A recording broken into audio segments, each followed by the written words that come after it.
Extérieurement, celle-ci présente comme un pot d'argile d'un peu moins de 15 cm de haut. Elle est obturée par du bitume, dans lequel est fiché un cylindre de cuivre qui s'enfonce dans le pot de quelques 10 cm. À l'intérieur de ce cylindre, constitué de lamelles de cuivre soudées et fermé par une capsule également en cuivre, se trouve une tige en fer qui a été fortement corrodée, apparemment par de l'acide. Ce pot, retrouvé à Bagdad, date vraisemblablement de l'époque où les Parthes avaient établi leur domination sur cette partie de l'Irak, 250 après Jésus-Christ à 224 après Jésus-Christ. Lorsque l'archéologue Wilhelm Koning découvrit cet objet dans un musée irakien en 1937, il se rendit immédiatement compte qu'il pourrait servir à produire de l'électricité.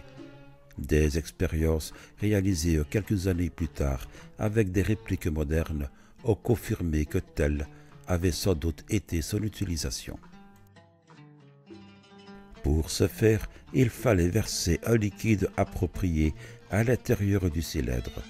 Acide acétique, acide citrique, les principaux constituants du vinaigre et du jus de citron, respectivement, ou encore solution de sulfate de cuivre. Et l'on pouvait obtenir un courant de 1,5 à 2 volts. En alignant plusieurs éléments de ce type ou piles, constituant ainsi une batterie au sens propre, il était possible d'augmenter nettement la production du courant. L'utilisation la plus probable de l'électricité par les Parthes était certainement la galvanoplastie. L'art de dorer des figurines remonte à de nombreux siècles avant les Parthes. La batterie était peut-être utilisée pour produire un courant électrique entre une statuette en métal et un lingot d'or, tous deux étant plongés dans une solution électrolytique. Le métal précieux se déposait en une fine pellicule sur la surface de la figurine. Des pots en argile identiques ont été découverts en d'autres lieux, proches de Bagdad. Ils nous rappellent d'une manière salutaire que nos conceptions du développement historique de l'humanité sont souvent fondées autant sur l'ignorance que sur la connaissance. Mais cette capacité de produire un courant électrique n'a peut-être été qu'une découverte isolée. En effet, l'électricité statique était connue des anciens. Ils savaient que si l'on frotte l'ambre, en grec électron, celui-ci attire des objets légers, comme la poussière ou des cheveux.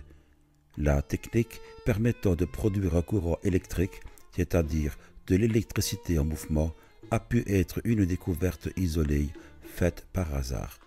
Et cette découverte n'a apparemment pas débouché sur un développement technologique ultérieur ou sur une connaissance plus approfondie des causes du phénomène. Pourtant, les partisans de la théorie d'une technologie en des temps anciens ne sont pas d'accord une nouvelle fois. Si l'on accepte le fait que les Parthes connaissaient l'électricité, pourquoi n'auraient-ils pas connu la lumière électrique?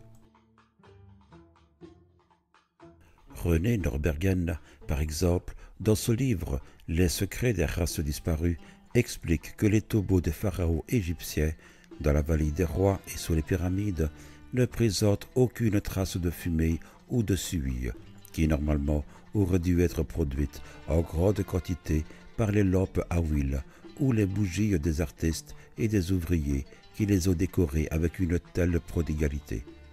Il n'hésite pas à avancer l'hypothèse qu'ils disposaient d'une sorte d'éclairage électrique.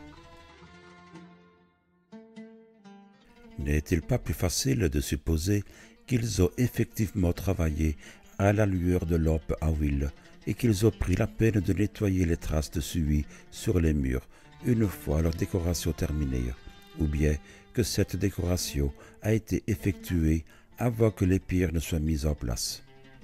Le débat reste ouvert.